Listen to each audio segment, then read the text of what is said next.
Asante sana. Let's be seated. Asanteni sana. Thank you, everyone. God is good, and all the time, and that's His nature. I must begin today by saying thank you. Thank you all. Asanteni sana. Where do I start? It has been a long journey. Maybe I should start from the beginning so that you can understand my motivation and what this day means to me and what this day means to Nairobi. I grew up less than 2 kilometers from here, in Ngara, in Nairobi. I remember as children growing up, we lived in a neighborhood of contrasts. While we weren't poor, I wouldn't say we were poor, but our estate wasn't the best either. And I'm so happy to see my relatives all here. It wasn't as organized or as clean as our neighbors. And I've given this story many times. And I always wondered why that was so. Especially compared to our immediate neighboring estate that seemed like heaven to us. The roads were nicer, there was no litter, the grass was even greener. But I eventually got to know at that young age that it was because that neighborhood did not necessarily have better people. They were just organized. They had created a sense of community. They had selected good leadership, and things worked. So being the politician I was, even then 7 years of age, I organized a demonstration to protest that system. I got other children involved and things began working. And I'm proud to say that even then we started seeing change. I've also just learned that today, on this day, August the 25th, in 2012, Neil Armstrong, who was the first person to set foot on the moon, died at 82. He accomplished that at age 38, which is a year older than me at that time. And what I really admired about him was the ability to dream. If Neil and his team were bold enough to dream to be the first people on the moon, what is stopping us as Nairobians, including the 7-year-olds out there like I was, from hoping for a working city? I don't think it is too much for us to ask for. We can do it. From Kayole to Langata, Makadara to Dagoretti, throughout the entire span of our 17 sub-counties, 85 wards, Nairobi is full of vibrant culture, inspiration, ambition, energy, and hope. And I have always believed that all we need is a working city, and we will become unstoppable, that we will become a regional and global force. This is what we stand for. A city of order, a city of dignity, a city of hope, and a city of opportunity for all. We can make Nairobi work together. At this point, Your Excellency, President-elect, and all the leaders here, I want to acknowledge my competitors, especially my friend Polycarp Igathe, who I sat with recently, and he excused himself for today saying he's traveling. I want to acknowledge him because many of you might not know, but really running for office is above all an act of patriotism and courage.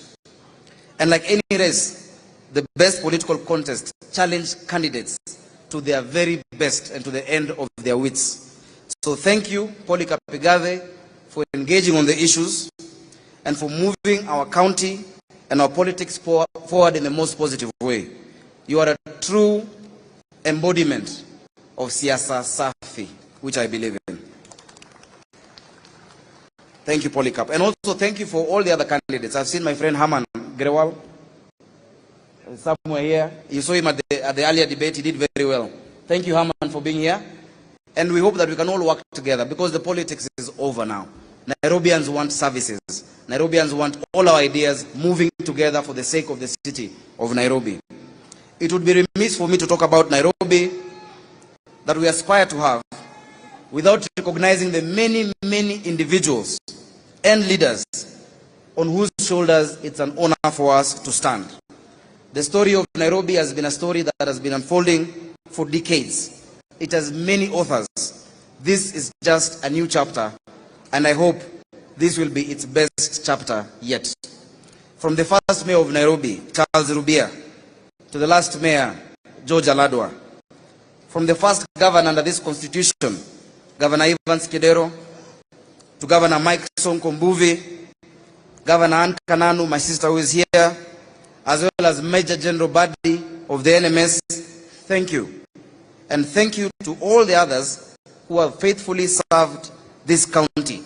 I want to thank the MCAs who have been there, the former councillors, the former city fathers that we used to call. They have all played a part to bring Nairobi to where it is today, and it is an honor for us to take it to the next level and to the next level and to take it to higher heights as Nairobi. And we will do it. That is our commitment. But most of all, I want to thank the citizens of Nairobi.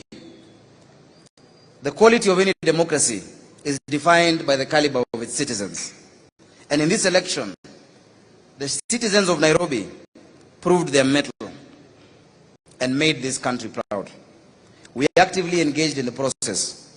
We debated, we deliberated, we shared our views, our aspirations, and our concerns. You showed up to vote. And most of all, we maintained respect for each other, which is the true definition of peace. You voted across party lines, across tribal lines, beyond that divide, and we showed this country what the people of Nairobi are truly made of. The symbolism of this election might be bigger than what we might understand now. But today, in Mathare, in Kibera, in Roysambu, in Dandora, in Westlands, if Sakaja Johnson is the governor of Nairobi, every child knows that they can believe in the beauty of their dreams, and that tomorrow they too can be who they want to be.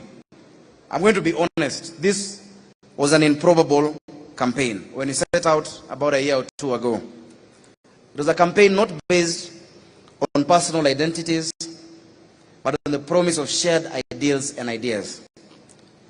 It was a campaign whose agenda was not defined by the small pockets of power, but inspired by the aspirations, reality, and resilience of the common Nairobian, the Mwananchi. A campaign that set out to focus not on what divides us, but on what we can achieve together. And when we traversed this city, we reminded each other, we reminded ourselves that the pain Mama Njeri feels when she cannot feed a child is the same pain that Mama Kinyi feels when she cannot put food on the table.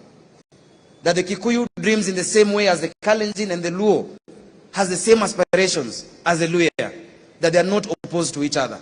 That there is no Kamba pothole in Nairobi. There is no Kikuyu lack of water.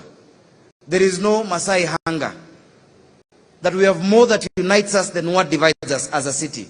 And the results of the election showed just that. That the people of Nairobi stand united. They acknowledge that there's more that brings us together, and they want a united county moving forward. That jirani yako ndio ndugu yako. And that is why I must salute the people of Nairobi for maintaining peace, for remaining peaceful, even as we wait for the outcome of the Supreme Court petition. Thank you, watu wa Nairobi. Mko mbele tu sana. In many ways, as I've said, in many ways, I was an improbable candidate, a long shot. As I said earlier, kijana wa mtaa with a dream. And that dream will start being implemented.